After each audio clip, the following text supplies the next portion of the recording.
When the movie Avatar first debuted in theaters, there were reports of fans experiencing severe depression over their inability to visit the film's dazzling fantasy planet. Now, 7 years later, there's finally a cure for the Avatar blues. Here's ABC's Paula Ferris. You are not in Kansas anymore. You are on Pandora. The otherworldly land of Pandora.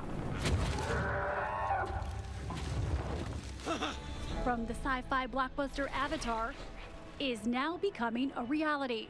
This newest expansion to Disney's Animal Kingdom, Pandora, doesn't open to the public until May 27th. You can see the mountains. Oh, there are the floating mountains. The floating mountains. That is pretty spectacular. Yeah, you can go right under that one central floating mountain there and feel its mass above you, and that's when you really know you're on an alien world. But we got an early look from Avatar's creator, James Cameron. This is all of the rainforest of Pandora, all around us now. Like the film, this park is his brainchild. Did you ever think that this was going to be possible? No. I think I knew it was going to be a pretty amazing world, but I was still thinking movie. You can walk around and you can smell the world, you can touch the world. And I wander around with a sense of wonder myself. Yeah. How excited are you? Very. I mean, look, after Titanic and Avatar, I could kind of do anything. I could just paint my toenails by the pool, or I could get a yacht and just sail around the world. I like working, you know, in the same way that I work with my design artists on the films. You know, I had an amazing time working with the Imagineering artists as they conjured all of this. The match with Disney, Cameron says, was a natural one.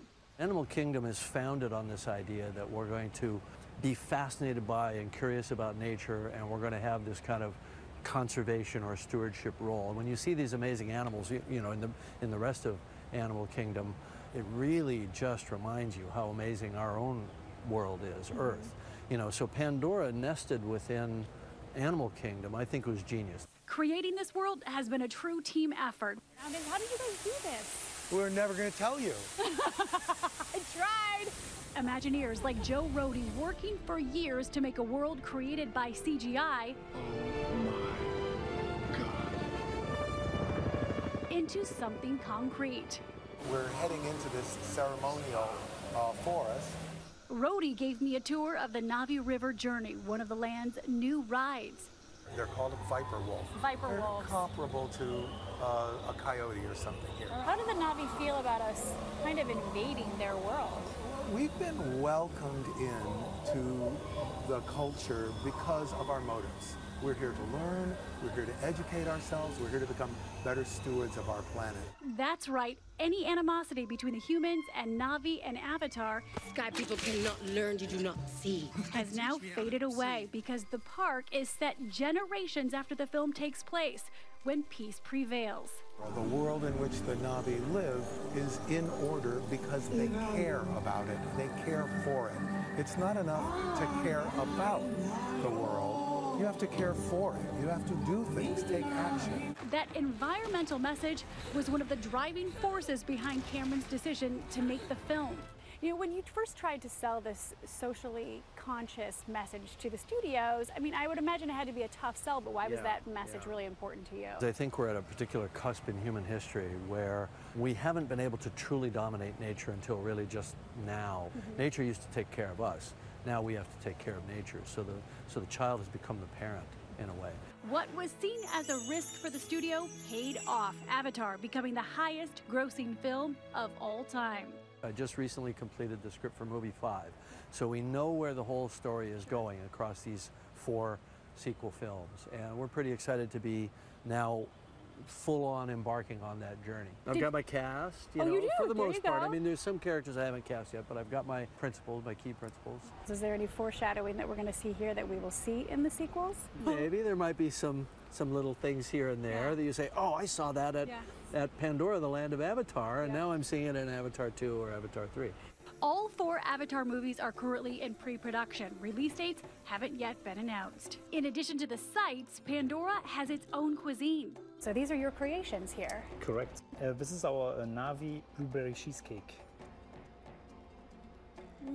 What about these drinks? And they're glowing. Yes, they are totally fun. So what you see here is basically the nectar of Pongo Pongo. And on top you have beautiful passion fruit boba.